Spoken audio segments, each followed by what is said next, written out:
Oh,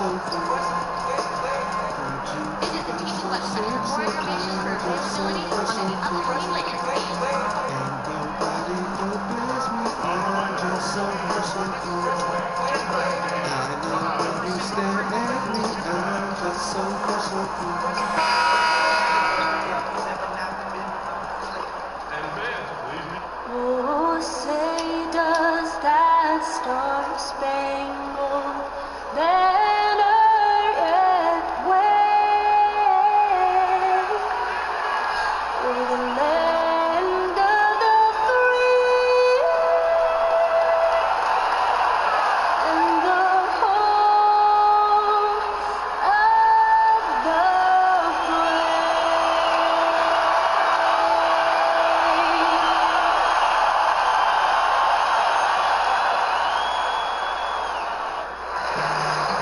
It's the Western Conference on display, featuring the Minnesota Timberwolves. Hi, everyone. Kevin Harlan alongside Greg Anthony, Doris Burke, our Hall of Fame sideline reporter David Aldridge. And a great surprise tonight. Our surprise guest will be in the booth calling the game, and nothing tips off a broadcast like getting the lowdown from the sidelines. And we've got David Aldridge there for that. David, good evening. Well, guys, DJ was officially named to the All-Star team, and he couldn't be happier about it. Talking to him before the game, he told me it's always been a dream of his to play alongside the best of the best. And this is just the latest chapter of what has become one of the most endearing stories in all of sports this year. Guys? Thank you, David. Simply remarkable that DJ has battled to where he is and is now an NBA All-Star. Kobe, you're a father. You've enjoyed that process, but basketball got in the way a lot of it. How do you balance fatherhood and playing at the level you played at? Yeah, when I was winning championships there, our kids were still relatively young, or I should say babies. In my last few years, they were older and knew they could really feel my absence. And so what I try to do is try to bring them along for the process. So there were mornings I would wake them up and say, let's go. So we're going. Well, Daddy's going to go train, so let's go. No kidding. And I bring them with me. And they'd be in the gym shooting around or kicking a soccer ball around or hitting a volleyball around. But I felt like it was important as a father to not just tell them about hard work, but they need to see what I'm doing. When you're sleeping, this is what I'm doing here for 3 hours. And so they're a part of the process and feel connected to the process. But traveling and things of that nature is very, very hard because there's been plenty of birthdays that I've missed and school plays that I've missed. And the starting lineup for the Timberwolves. Teague runs the point with Butler at his side. They're the backcourt. Andrew Wiggins is out there with Chris Bosh, and it's Biyombo at the center position. Bosh passes to Wiggins. Not watching the line there. That'll be a backcourt violation. Traveling was a part of your job, a part of mine. You missed some things with the kids, but I know you take pride, Kobe, in the fact that you made it to a lot of things as well. You were not an absent parent. Well, yeah, I mean, it's, having a great partner. I mean, my wife has been absolutely amazing, which I think is extremely important as well, because she really held down the fort at home, which to me is the toughest job in the world to do. I have it easy in terms of going out there and playing games, but to have the responsibility of actually raising young people to be outstanding citizens. You talk about pressure. I mean, that's I have to ask how she feels about handling that. You know what I mean? Because that's true pressure. Well, Kobe, something that's such a huge tool in the NBA and the team's offense is the pick and roll, the screen roll game. You've done it as well as anybody. Just how are the nuances and the attention to detail important to make that play work? Well, it's really important, but the screen roll today is run differently than it was, say, when Utah was running it with Stockton and Malone. What you're seeing now is more of a spread floor screen roll action where it makes rotations very difficult because you have to rotate off the shooters at a distance. Right. So now what you tend to see more teams try to down pick and roll coverages and sending guys to one side of the floor and try to play the screen roll coverage with 2 men. And try to not have 3 guys in the action where you have to rotate and now push your team behind, right? And that it's a dance of, can you play the screen roll with just 2 guys? And on offense, can I force you to have a 3rd guy come in and rotate? If I can do that offensively, then you're behind.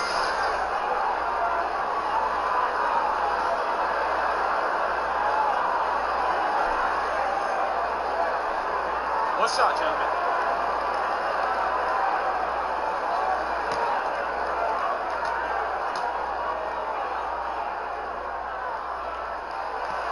On the free throw, no good. And Kobe, how did you learn to watch tape? Because there are guys now watching tape and they'll just go, and you wonder if it's really even sinking in. Trial and error. Yeah, right. Really? That was it? Trial and error. You know, you start looking at things, you start saying, man, like if I'm watching an edit on the player, and I watch one particular game, and then I look at the next game, he's doing the same thing. And the next night, he's doing the same thing. Hold on, let me go back and watch. And then you start looking for consistent behaviors or patterns in their behavior. And then you think, okay, maybe that's something that's a tendency for him. Let me go back and check. 2 dribbles, turn. 2 dribbles, turn. 2 dribbles, turn.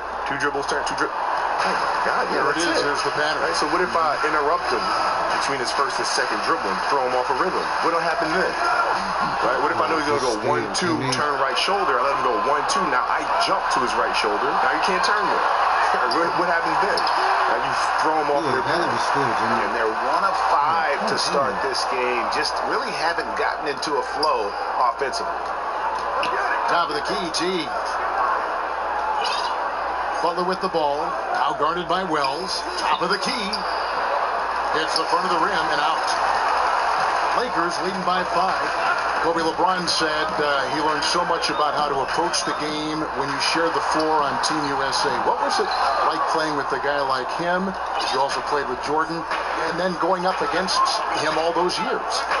Well, I think it was a shocking experience for them. So I don't think they realized how much I talk trash. So, no. Yeah, what? I don't think they knew. Because, you know, when you from a distance, you thought you were quiet and all some stuff, and you get to practice, and I just don't shut up. And I'm just saying really brutal things about their game. And it's just, you know, they're getting really ticked off. But yeah, then, because you were right. Yeah, right, but then the intensity of practice goes up another level. And then we'd all go out to dinner, and then the next morning, you know, we come into the meeting, and I've already been working out for 2 hours. And so then they see that, and then, you know, D-Wade would come up and say, hey, man, I'm going to join you in your workout. What time are we going? 5 a.m.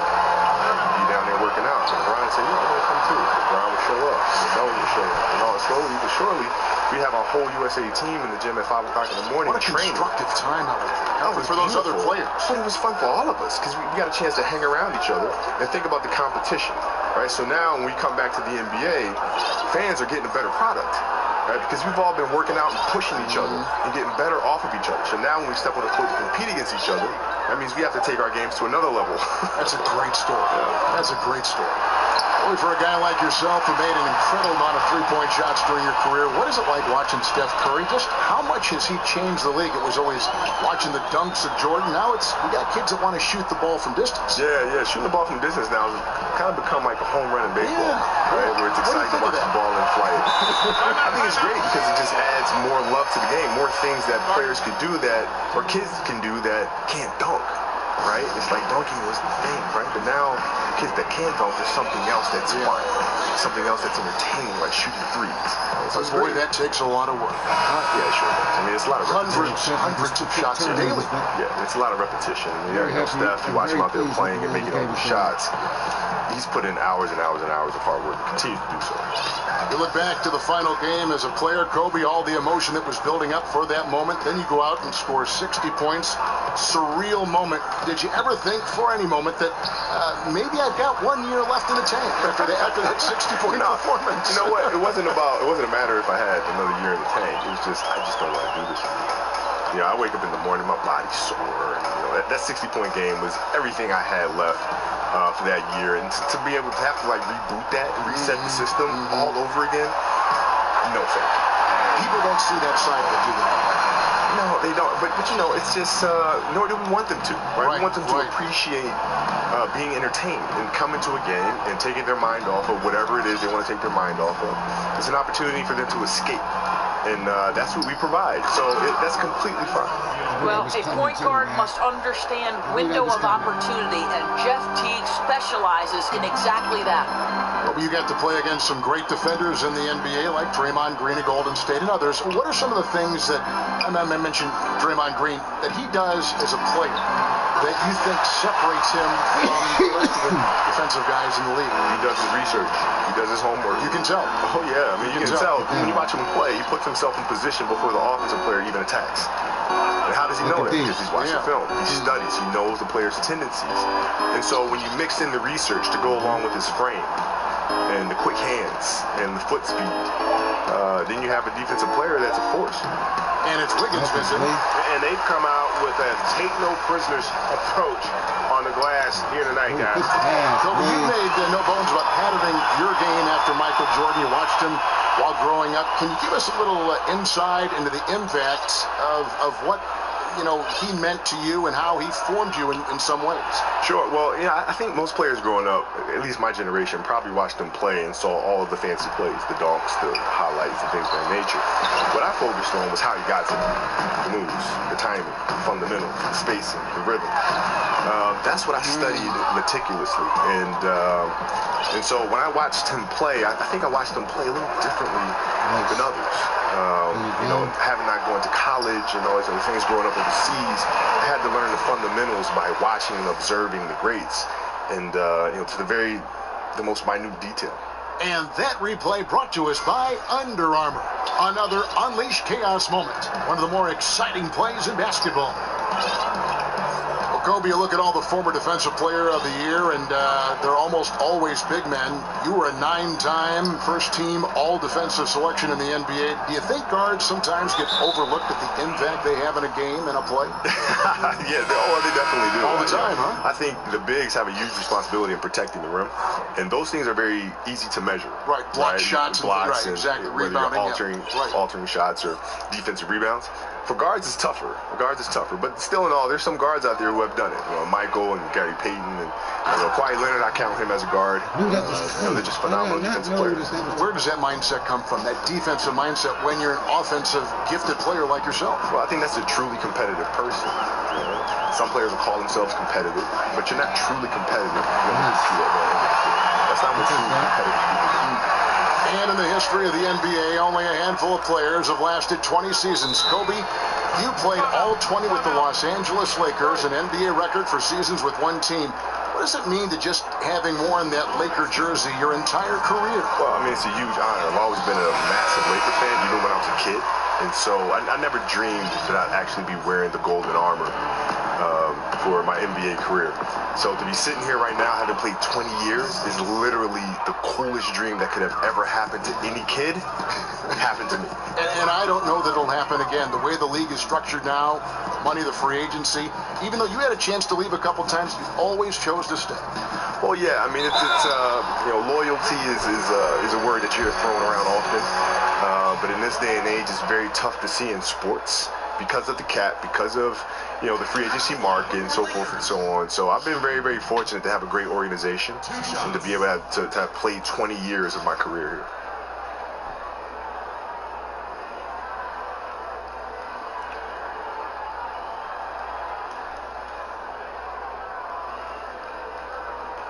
Now, gentlemen, 2 shots. Blue shots.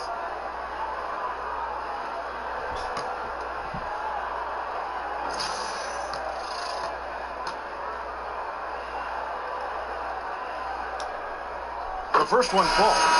Kobe, the league seems to be moving away from isolation basketball, sometimes called hero ball, in favor of more ball movement, more of a fluid offense. What do you make of that trend?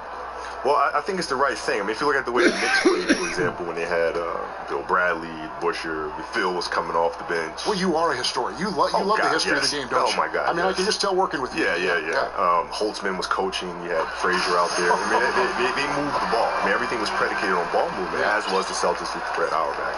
And then in the 80s, things changed a little bit. You start going to more isolation ball, where guys would post deep and force the double coverage to come all the way down to him, and then you start moving the ball around. Now you start seeing a spread offense, where the ball's moving again like it was when the Knicks were playing and the Celtics were playing. And so, I think it just depends on the style of defense that you're seeing and the personnel that you have. I think that determines your style of play. Kobe, that fadeaway jump shot of yours is such a foundational part of your game. What's the key to that particular shot? And who's carrying the torch for that shot now? Well, yeah, the fadeaway is there's different ways to shoot the fadeaway. There's the Hakeem Olajuwon way of shooting the fadeaway. There's the Michael way of shooting the fadeaway. Oscar used to do it. I know you. Oscar used to do it quite a bit. So I try to use bits and pieces from each, depending on the defender that I'm facing. But yeah, there's certain players that are carrying that shot now. LeBron shoots the fadeaway quite often, as does KD. He shoots it a lot. Clay will shoot it. Kawhi will shoot it quite a bit off of pull-up jumpers and things of that sort. So there are a lot of players doing it. Give me the spin. Timberwolves trail by 19. Brooks outside. Pass to Kuzma. Kobe, a big part of the talent evaluation today is the psychological impact in that aspect, which I think will lead teams toward one prospect over another. If you were looking for personality traits in players, and you were making that decision for a team, what trait would you value the most in a player? No, curiosity. Without a shadow of a doubt, it's curiosity. Why so? Because curious people will always ask why things work or don't work. You were a big why asker. Have to, because that's the only reason you can win. Is when you can figure out why things happen or didn't happen. Right? If you lose a game, a curious person won't point the finger. A curious person will say, well, why did you? Instead of just saying, You're gonna do it, but it comes with some style. They're gonna go back and check the film and ask questions. Okay, why did we mess up there? Why did we blow that coverage there? And Kobe, you look around the league and you see a lot of former players as head coaches, guys that you actually played against. Have you ever thought about coaching down the line? Nope. No, I have not. Not for me. It's for them though, but it's not for me. I would think that it would be tough to try to get the same result out of players you coach and not comparing it to the way you play, the way you prepare, the way you were coached. That's what I hear. I just don't have the desire to even think about it that far. I mean, it's not something that I'm into. But that's the challenges I hear. When Bird was coaching, when Magic was coaching, I always hear that as being the challenge. But ultimately, you have to find different ways to motivate players. Why couldn't you just catch that pass nobody's and the just same, give it back? right? So you just have to figure out how to get them to their highest level. But still in all, coaching is just not for me. Well, there's so much value in how Jeff Teague runs an offense. He's got great speed. He plays hard on both ends of the floor. I think any organization would be lucky to have this guy. It's a nice passing here by Los Angeles. Chapman the pass to Jackson.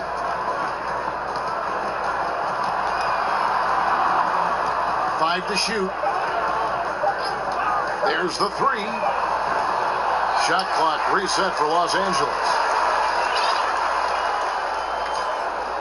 Here's Chapman. Brooks covering.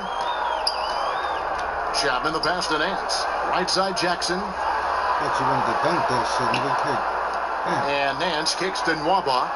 Pass to Jackson. Here's Chapman. And that one comes up a bit short. Team's rebounding is a great measure of its energy, and theirs has been terrific here in the first quarter. 2 seconds separating the shot clock and game clock. He got 4 points since that timeout. Here's McGruder. 11 points for him in that last game against Phoenix. He was also one of their key contributors on the glass. His effort was terrific. Drains the three-pointer. It went in, but that probably was not the shot they had drawn up in the huddle.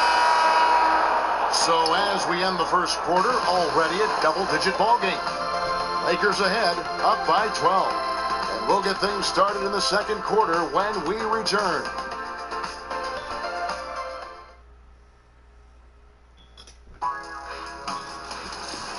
Don't miss the action. Your favorite NBA superstars are here to compete in a showcase of the league's top talent. It's the NBA All-Star Game.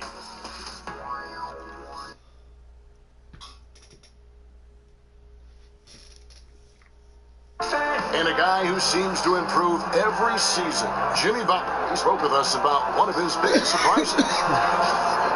It's crazy because I never thought that anybody would be preparing to guard me night in and night out. But they do. I have to learn to cope with that and still find a way to be successful on both ends of the floor. And it's a learning curve for me also, but I'm figuring it out. Hard to doubt the dedication to a completely new group for Los Angeles. Timberwolves trail by 12. So on the floor for Minnesota, Butler teams with Wiggins as the deadly wing duo. Then there's Teague, and there's Bismack Biyombo, and it's Kuzma in at the power forward position. And Kobe, your spectacular high school career at Lower Merion High School in Philadelphia, in that Philadelphia area, paved the way for your NBA career. Talk about some of the highlights of your days in high school. Well, my days in high school were fun. I mean, I played at a small high school called Lower Merion High School, so not too many people heard of it. You know, when you come to Philadelphia, the schools that you hear of are Overbrook, where Wilt Chamberlain went to school, Bartram, right, where Earl the Pearl Monroe went to school, right? But you never heard of little Merion High School, right? So it was a huge honor to be able to bring a state championship to Lower Merion and kind of put Lower Merion on the map, and that's the most exciting part about it. Oh, a terrific story indeed. A huge honor, I'm sure.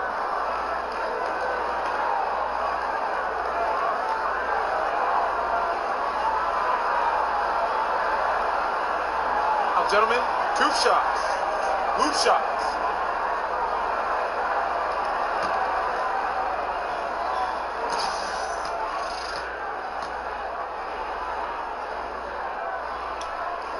First free throw is good. And Kobe, you've had so many fans from high school that carried over to your NBA days. In the stands now, in fact, you'll see fans with Lower Merion High School jerseys on. How cool is that? That's amazing. How cool is that? You know, to actually be able to see a bunch of Aces jerseys in the crowd when literally nobody knew where Lower Merion was. And there's actually a school called Upper Merion. So everybody used to confuse the two. Just say, hey, yeah, I saw you when you played at Upper Merion. Say, hold on, dude. No, Lower Merion, man. Get it right. Don't forget it, Lower Merion. And on our sideline, our reporter, David Aldridge. Well, guys, analytics has taken over the NBA, but Minnesota coach and president of basketball operations, Tom Thibodeau, says it doesn't tell you everything. He said analytics can measure a lot of things, but it's very difficult to measure drive. The magic is in the work. Kevin?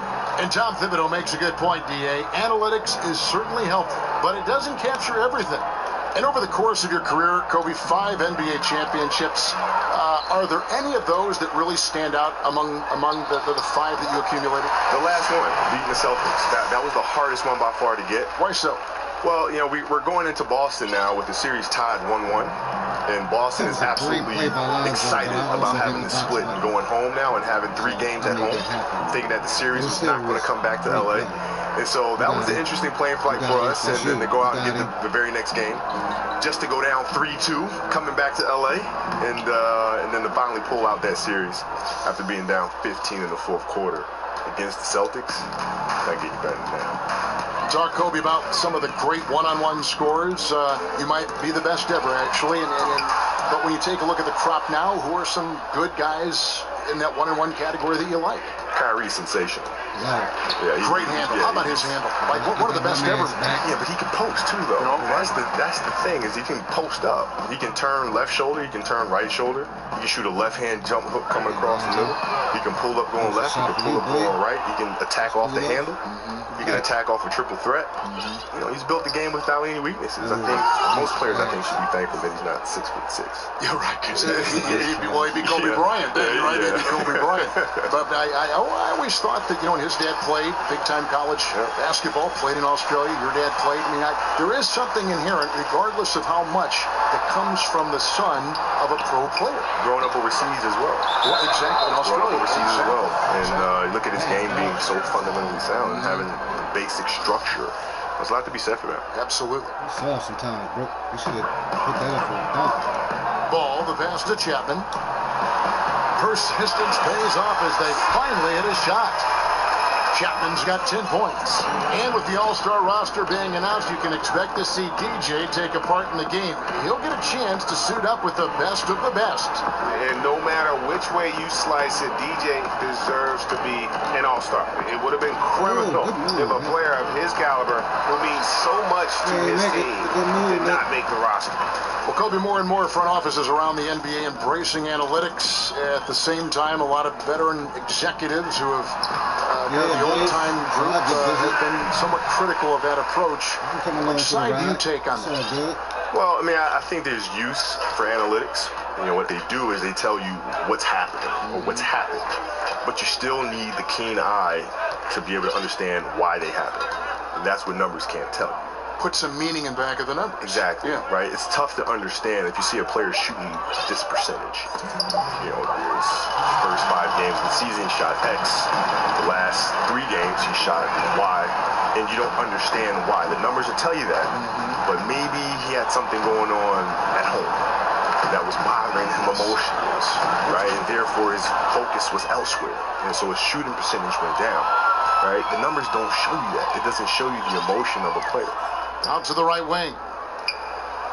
Almost, but it rolls out. It's a +5 advantage for them in rebounding after that one. They get it back. Randall got him with the pump fake, but couldn't finish.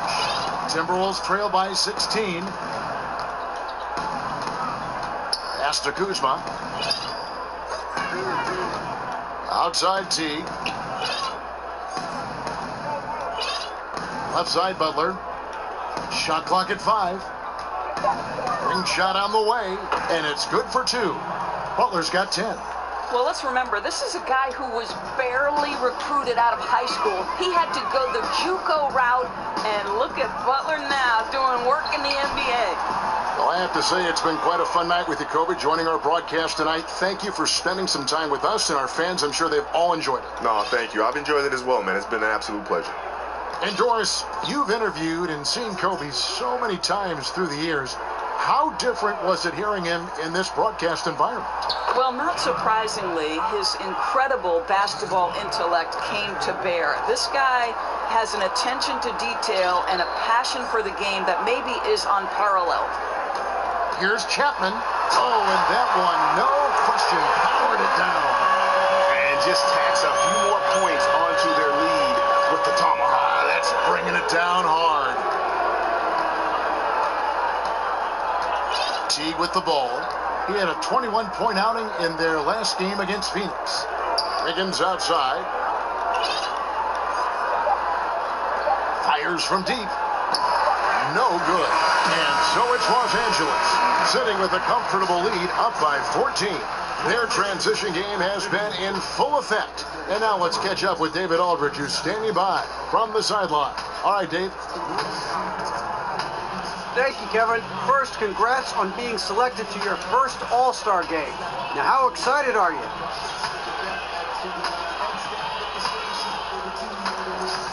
Oh, man, it's going to be a whirlwind the whole weekend, but I'll do my best to enjoy every second of it. You know, I know this is the biggest weekend for the league, and, you know, there's going to be a lot going on, so I'm just excited to do my best and soak in as much of the experience as I can. Take a lot of pictures because it's a lot of fun. Can't wait to see you. Guys, it's my third. Thank you, David. We'll be back after halftime for the start of the second half momentarily.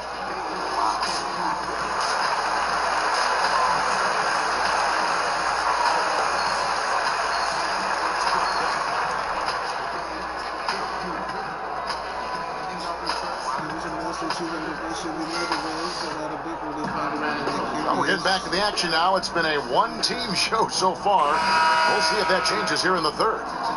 Well, we all have hobbies outside basketball, Doris. You've said that one of your passions is cooking, and I know this personally. I have to ask, what's your best dish? What's your specialty? You know, that might be too many to name, but if I were to pick just one, I would probably have to say my chicken tetrazzini is my children's favorite. Boy, I can throw down in the kitchen, Kevin. Learn that from Mom? Did you just pick that up on your own? How'd you learn to be such a good cook? You know, my daughter and I, that was one thing that sort of really bonded us. We would watch a little cooking show on TV, head to the kitchen, and try to reproduce it. So Sarah and I did some work. Love that story.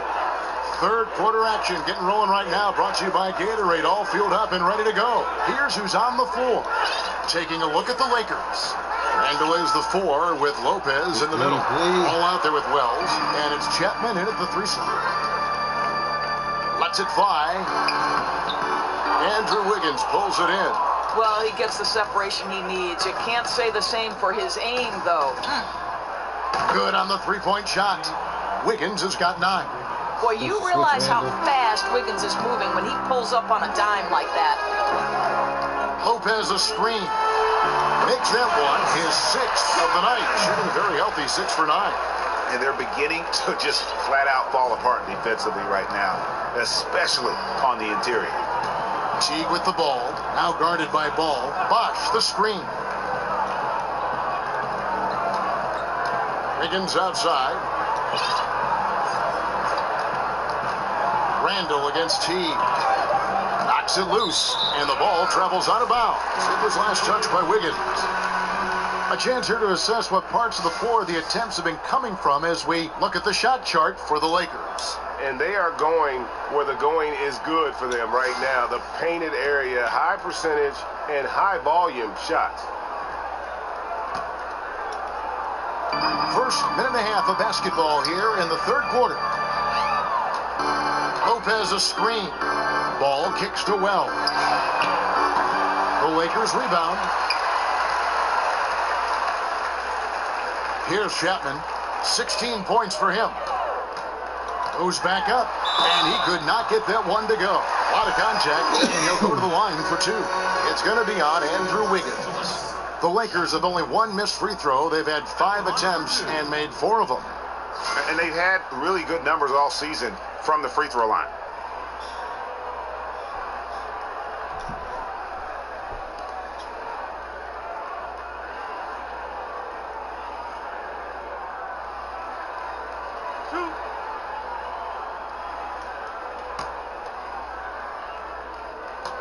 Let's go.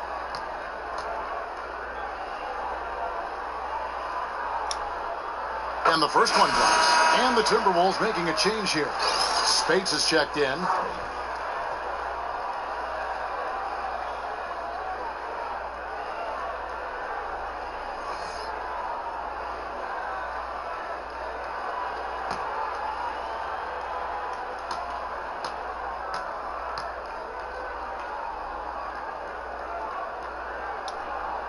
He's off on the second. Timberwolves trail by 16. Okay, well, let's go down to David Aldridge for a report from the sideline. Hey guys, the captain in the last game against the Nuggets just played phenomenal.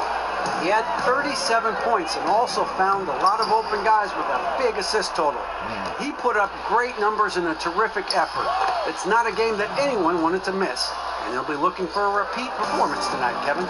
Okay, David, no doubt he'll have the defense focused on him here after that stunning game last time out. You better believe it. He'll be looking at double team, guys up in his jersey all game long. I think that's the way this guy likes it. He wants a challenge. It makes him more focused, more determined to show what a force he can be. And the Lakers making a change here. Ingram's checked in. Second half of play with just under 2.5 minutes gone. Here's Chapman, and he gets contact and the whistle on the shot. 2 shots coming up. There's the foul. That's against Minnesota. Yeah, really strong offensive thrust there, but then how about the defense able to negate that attack? And he knocks down the first one.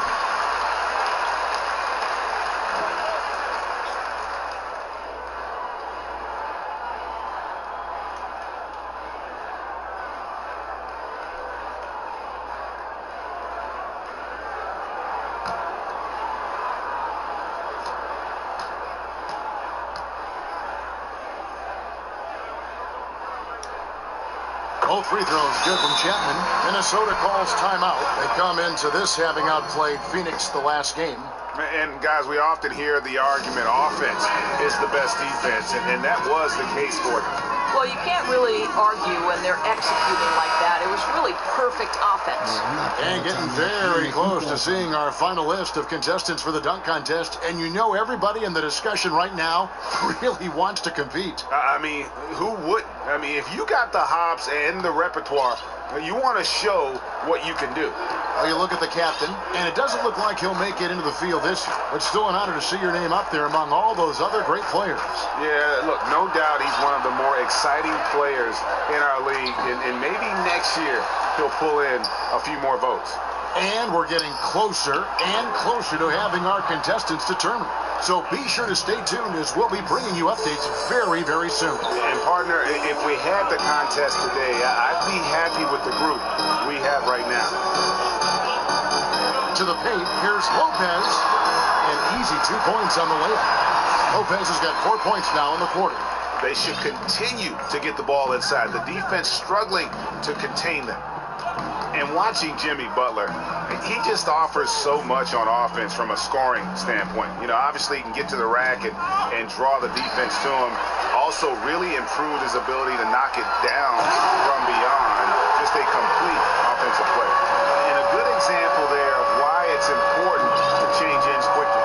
Well, that's how you attack in transition. Remarkable effort getting as high percentage a look as you can really get. Teague dishes the bunch. It's hauled in by Los Angeles. And Greg, as you said, Butler is a threat to score from any part of the floor. It's a bit of a dying art, though, hitting that mid-range jump shot. Butler also does a great job of getting to the line. That's increased over the course of his career. Just a well-rounded offensive player. Well, you see the quick first step, right, guys? Butler catches the defender out of position, gets himself to the charity stripe. The Timberwolves have shot a good percentage from the free throw line so far. They've made 5 out of 6. And typically a strength of theirs, 79% on the season. That free throw good from Butler. Doris had talked about the evolution of the specialist, the pure 3-and-D guy, for example, who in that category are some of the best in your opinion. Well, I'm so happy that Klay Thompson has evolved from a guy who believed coming into the NBA that he would strictly be a 3-and-D guy to a much more versatile scorer. But in today's iteration, I would have to say Danny Green won a championship for the San Antonio Spurs, doing nothing but absorbing the biggest threat on the offensive end for the opponent and then being able to make huge threes at timely opportunities. Patrick Beverley, another guy grinding it out, increasingly making shots, and of course, tenacious on-ball defender.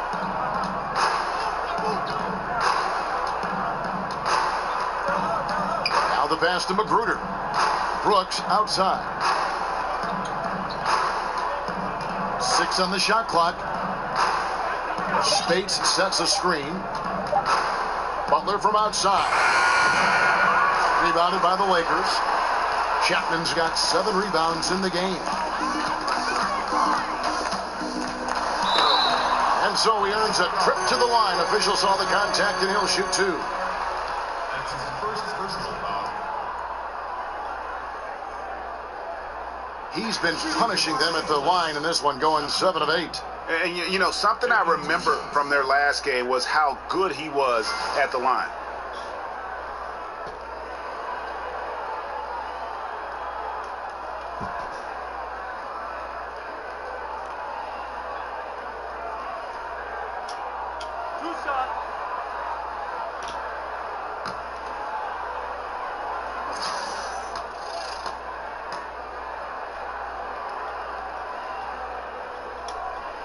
First one falls for him.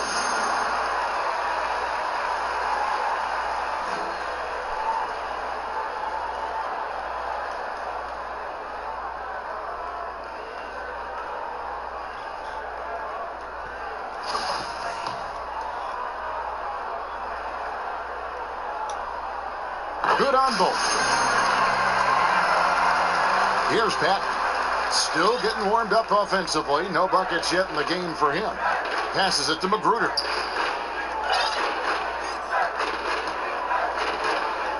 He kicks to Butler. Brooks setting a pick for Butler. Brooks outside. Just 4 to shoot. Here's Magruder. And once again off the mark by Minnesota. Allowing no space for the shooter to get comfortable. Just terrific defense. Well, we call that crowding the shooter, right? You don't give up an inch. It's just perfect defense. Way to attack there and then create the contact. The Lakers have shot 9 of 11 at the free throw line. Jackson at the line for 2.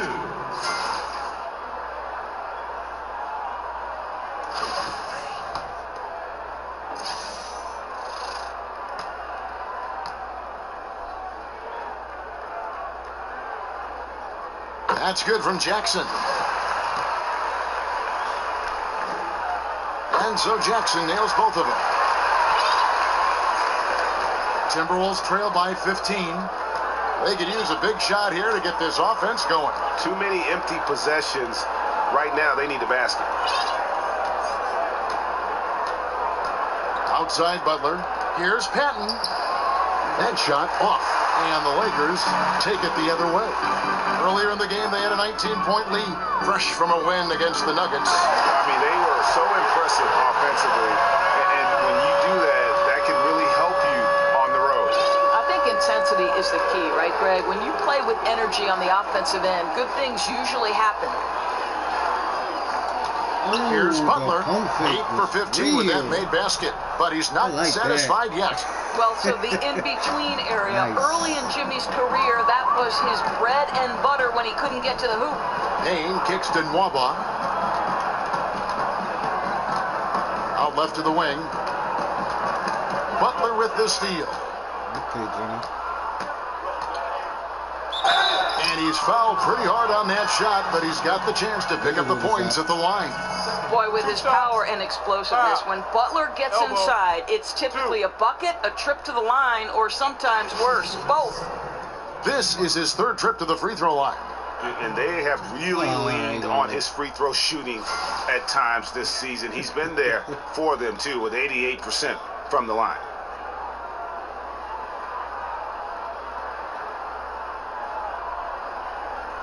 Now, gentlemen, 2 shots. 2 shots.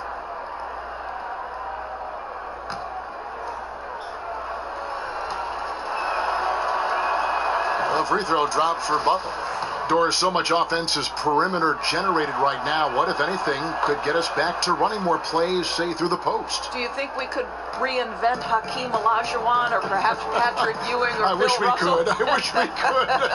Because I know this. Good point. Every time I walk by a pickup game on the outside, you see guys sprinting to the three-point line and looking to be Steph Curry.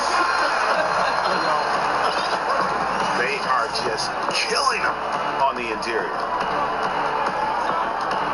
Spates sets a screen, and it's Brooks in the corner, and it's off from three-point range. They have been board dominant in this game. That's definitely been a factor in crafting this huge lead. Now the dish to Ingram. Down low, here's Chapman, and it's thrown down hard with both hands. And that's such solid fundamental basketball on display right there. You talk about it all the time, Greg. Yeah, great use of the pick to set up the dunk. You know, that's why we say move without the basketball. You'll be rewarded. There's the pick. Butler with the ball. Now guarded by Payne. Got him up in the air with the pump fake and then took advantage. And now 24 points for Jimmy Butler. Outside Jackson. Pass to Nwaba. Pass to Chapman. And stolen by Butler. Ball stolen. And one. It counts. Because you owe me a couple, boy. Those defenders just look a little bit gassed. I mean, they're getting pushed around on that low block. And some changes here for the Lakers. Nance comes in for Adrian Payne, and Michael Kidd-Gilchrist subbed in for David Nwaba.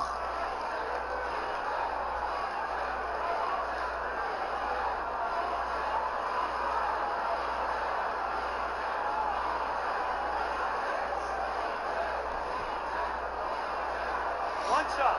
One shot.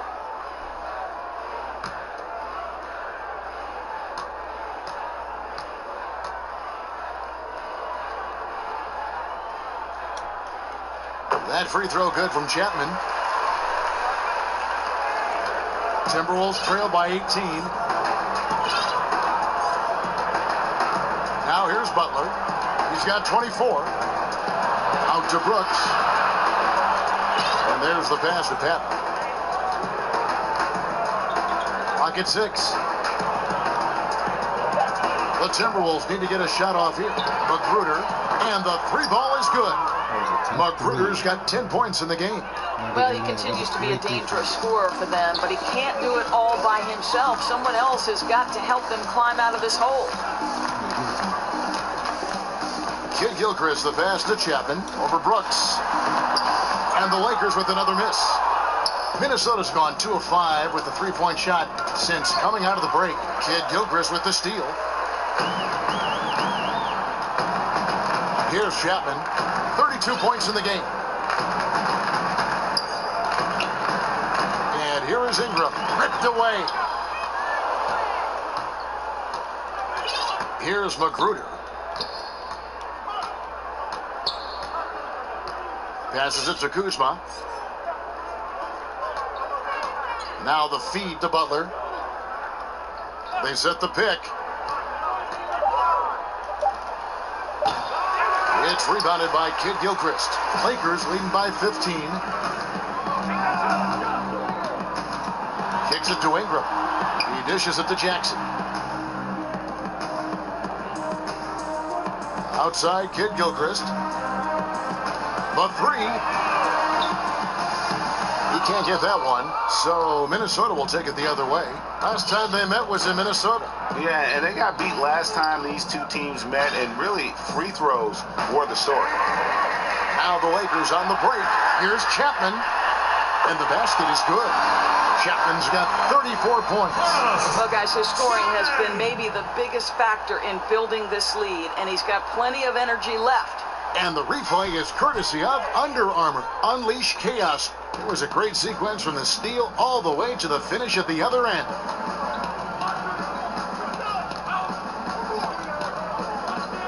There's a minute 47 left to play in the third.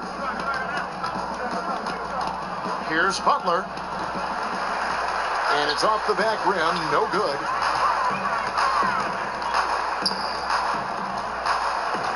Kid Gilchrist, the pass to Chapman.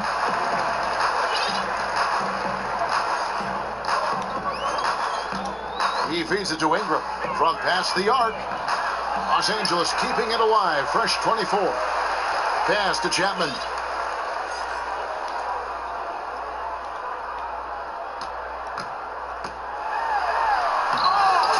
Minnesota with the rebound.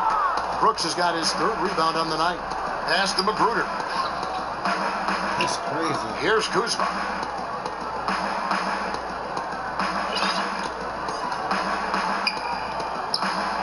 Here's Pat. Still getting warmed up offensively. No buckets yet in the game for him.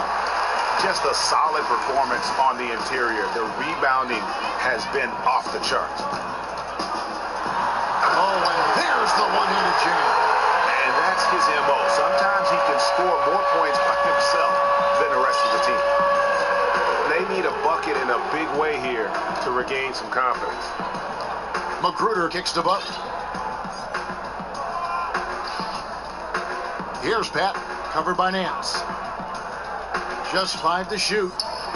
On the wing, Brooks over Kid Gilchrist. Nice shot by Brooks. How about the screen that frees him up, though, for the jumper? 17 seconds left in the third. Jackson dishes to Ingram. Now the pass to Chapman. Stolen by Brooks.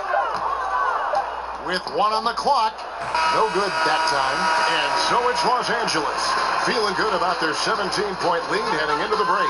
They've got their field goal percentage to thank for that. They've been hot from all over the floor tonight. Right back after this break. And now we take a listen into the recent huddle from Tom Thibodeau. One shot, then when we make the miss, run and run through so we get some space. Make the game easy. You know, guys, we hear a lot of coaches preach all this. Tom Thibodeau wanting defensive rebounding and then faster pace on offense. Yeah, and that shows you he knows the pulse of his team. He knows that they're not quite energized. Their play rises to a whole nother level when they are. And we welcome you back as we get going here in the fourth quarter. The final quarter of play can change everything. And so in the game for the Timberwolves, Teague out there with Andrew Wiggins. Then there's Chris Bosh. Then it's Brooks. And it's Biyombo at the 5. Roaming the paint. Now Ball. Dishes it to Randall. Ball with it. Here's Wells. Sinks the three-pointer. And the Lakers lead by 17. Yeah, you got to appreciate the IQ as well. Working well off the screen, getting in prime position to score. T kicks to Brooks. Back to T. Here's the screen. Down to 5 on the shot clock. And a wide open look here for Wiggins. Tried to come right back with the 3 of his own, but it's no good. +8 in the rebound differential. One more reason why they're in control. And Ball being aggressive there with his penetration, seizing on any open space to get to the basket. Feeds it to Bosh.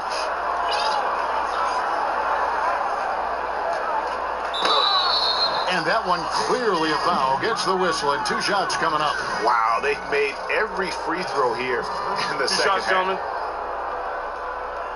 2. Chris Bosh taking 2 shots.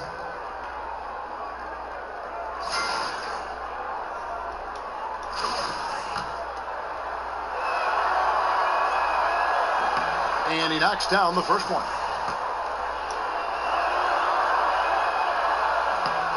And so Bosh nails both of them. Lakers leading by 17. Now here's Ball. He kicks it to Nance. Here's Chapman. There's the dish to Well. Misses the 3. And here is Teague. They set the pick. Brooks outside. Passes it to Bosh.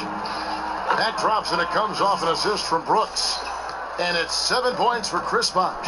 And Bosh has a beautiful stroke from the mid-range. Once you give him room to shoot, he doesn't hesitate. Randall kicks the ball. And sticking right with it, gets the foul with the bucket, and he'll go to the line. And some guys just have a nose for scoring, and this one couldn't have been any easier. Well, really good awareness by the scorer. You're seeing an opening in the defense and exploiting it beautifully.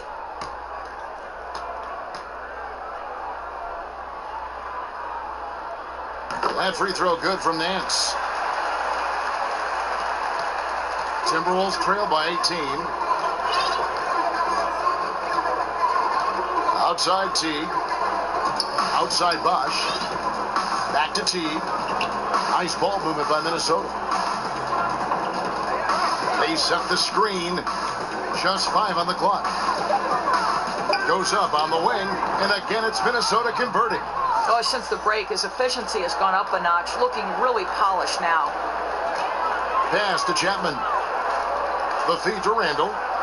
Ball with a wide open look. Drills it from outside. And the Lakers lead by 19. Well, he's one of those guys who's kept their offense clicking. They're in front thanks in no small part to what this guy's done. Outside Teague. Here's Wiggins. Again, Wiggins missing. Los Angeles leading by 19 points. Wells in the corner. Goes up the baseline, and again it's the Lakers.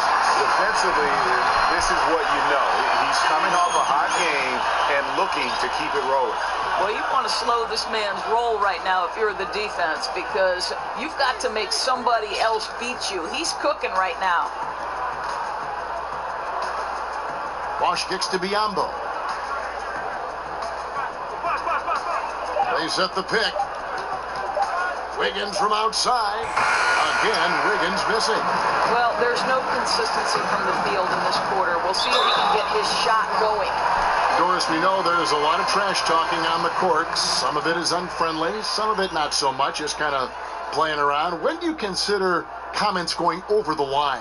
Well, given that I'm not necessarily privy to exactly everything that's said, I imagine much of it not PG rated, Kevin. No. I would say that's an issue for the players to decide. If you step over the line, you're going to feel me in some way, shape, or form. I don't know, though, we've ever had a time in any professional sport, but in particular the NBA, where there has been a real feeling of community among the players, though. I mean, I think in the olden days, there was genuine hatred, and there's some of that now. But there is really a feel like, wait, we are all in this together. Maybe too much so. Like Maybe too much so. I enjoyed watching Larry Bird, who was supposed to be amongst the best trash talkers, get into the head of the player. Draymond Green is the current iteration of perhaps the best trash talker. I say, listen, let him yap a little bit. Nothing wrong with that. He's taking Kevin Garnett's place in that regard, I think. Yeah. Brook Lopez is checked in for the Lakers. Butler, he's checked in for Minnesota. Both free throws good from Chapman. Really getting after the defense since the break. He's so hard to keep off the line when he pushes the action. Teague with the ball. Now guarded by Ball. There's the screen. Outside Butler. And oh boy, a lot of contact there, but he gets the call and will shoot two. That's on Brook Lopez. Well, we all understand at this point how difficult it is to corral Jimmy Butler. There's more evidence right there. He draws the foul.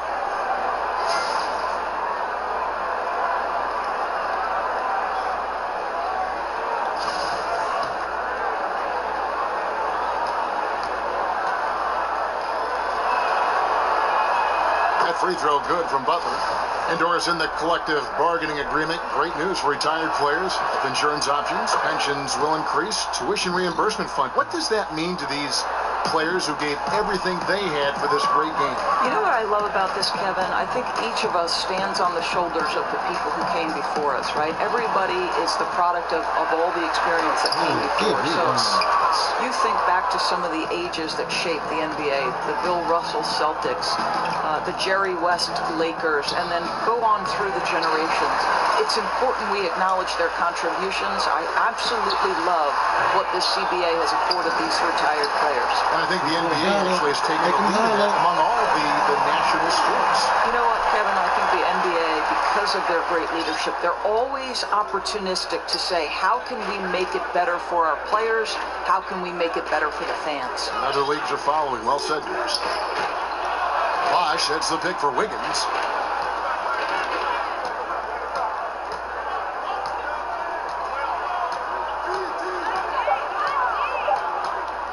The tray. It's good from long range. Wiggins has got 10 points here in the second half. And this is where it can get a little personal. You gotta love seeing this, though, right? Your turn, my turn. They're going at each other. Lopez inside. He's up against Bosch. Chapman the basketball. And again, Los Angeles with the triple. Yeah, the team with very little pressure on their perimeter shooters. 3 of the last 5 baskets they've allowed have been from beyond. T kicks the ball to the inside. And he got the whistle, so he'll have a 3-point play opportunity. Well, you see there, the defender is doing the right thing. They're playing Butler to shoot, give him the proper respect. He recognizes it, though, and turns himself into a facilitator. Beautiful.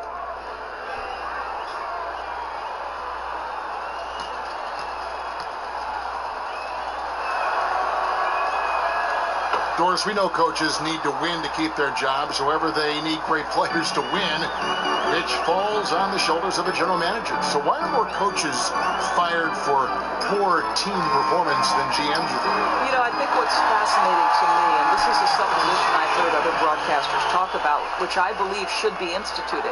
Instead of just showing the coach's record on national broadcast, why don't we include the record of the GM? Because the coaches are not ultimately responsible unless they're responsible for both jobs, which we do see on occasion. But to me, the general manager has a significant role to the win-loss record, and both should be included. And maybe when the owner says, hey, I'll pick the coach, it doesn't affect you. But if you pick the coach, you're tied with that coach. You're joined at the hip. Great point. Great point. Nice ball movement here by the Lakers. And out of bounds is the Timberwolves gain possession. Well, that's an example of two teammates on a different page. They're both looking at each other like, hey, what was going on there?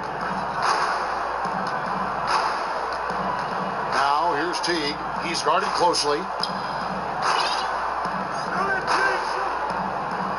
Back to Bosch. Fires from deep. They get it again. A three-pointer. Wiggins. And that comes off the assist by Jeff Teague. Teague's got 4 assists in the game. Well, terrific timing on that catch and shoot. Wiggins in complete command. And a shot by Wells, no good. Timberwolves trail by 19.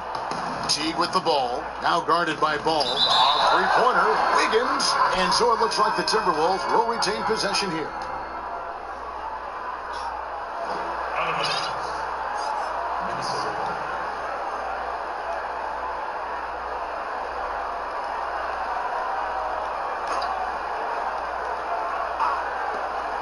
Goes up off the inbound, and there are the Timberwolves with another bucket.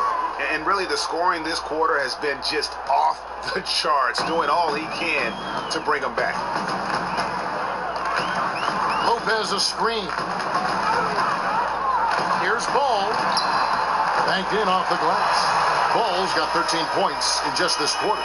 Boy, has he put his foot on the pedal here this quarter. He's doing a terrific job in terms of leading their offense. Teague dishes to Butler.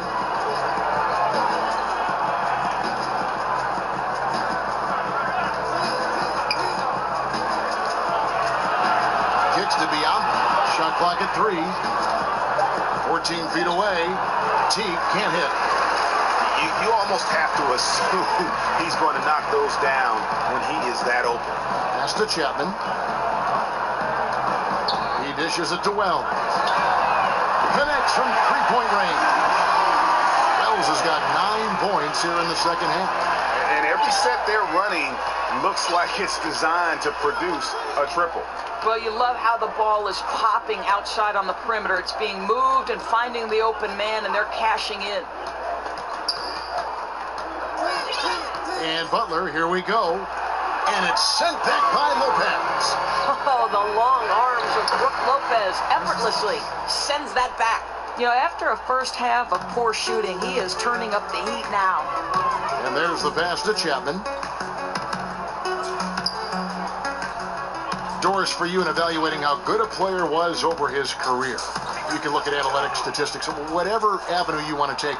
How important are the rings, the championships in that equation for you? You know, I know there is some conversation that's saying if you don't have a ring, your career wasn't great. I would say this to you. Karl Malone and John Stockton are in no way diminished in terms of their Hall of Fame credentials simply because they lacked a ring.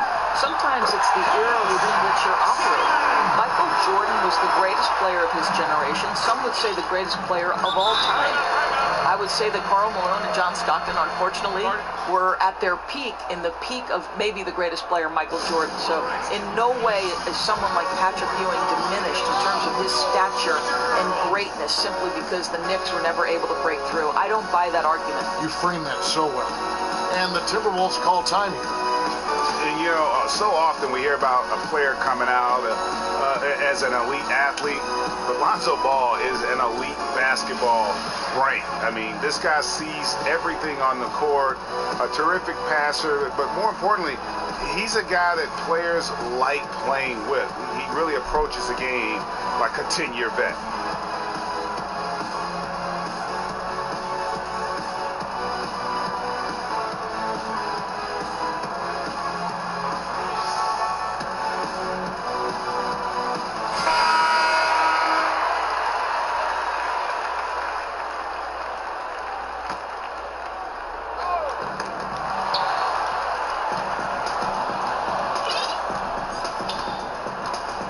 Outside Teague.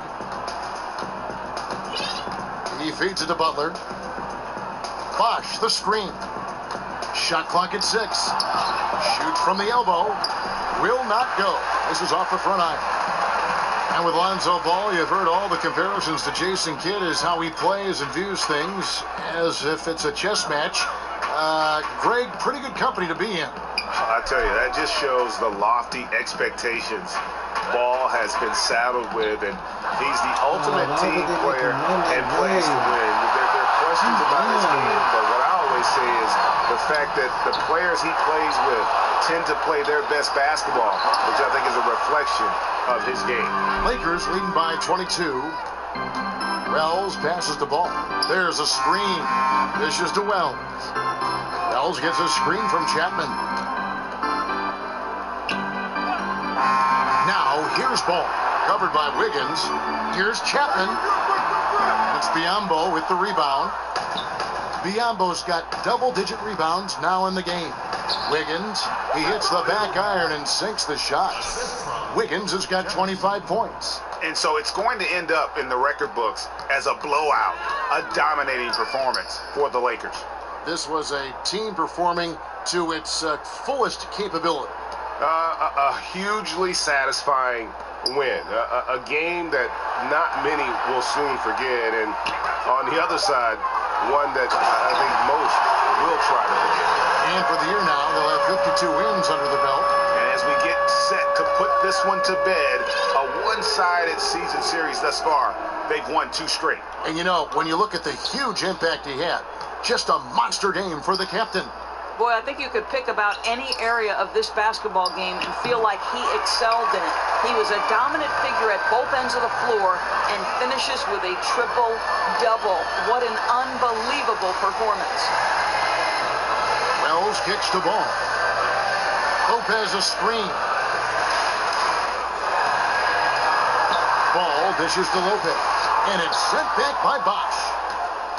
3-second difference between shot clock and game clock. Wiggins outside. Feeds to T. Butler on the way.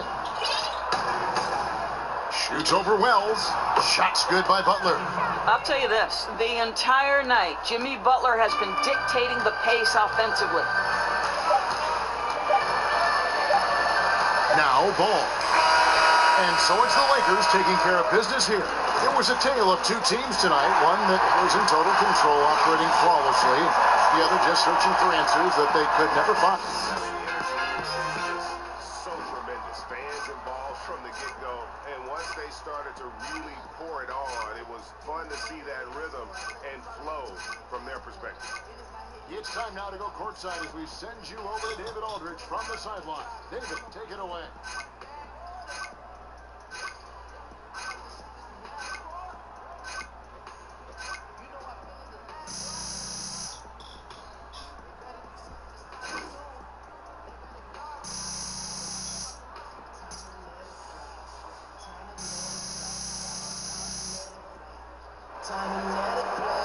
Thank you, Kevin. Another triple-double tonight. So is this something you're planning to do all season?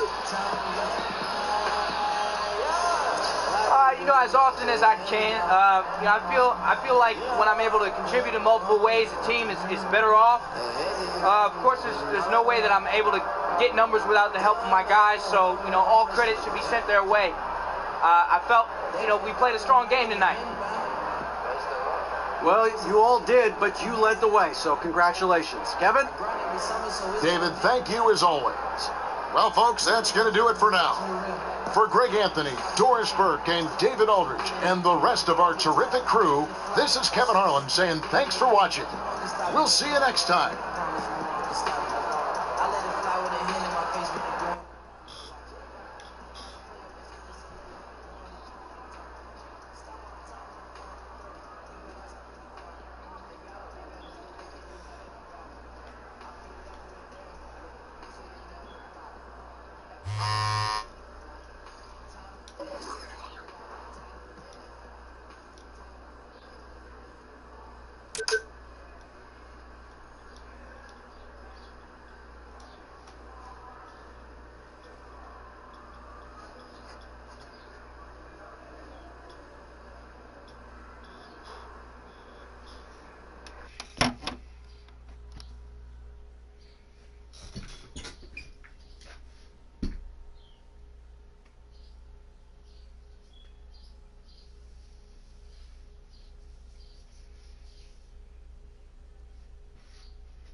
What's the third offense?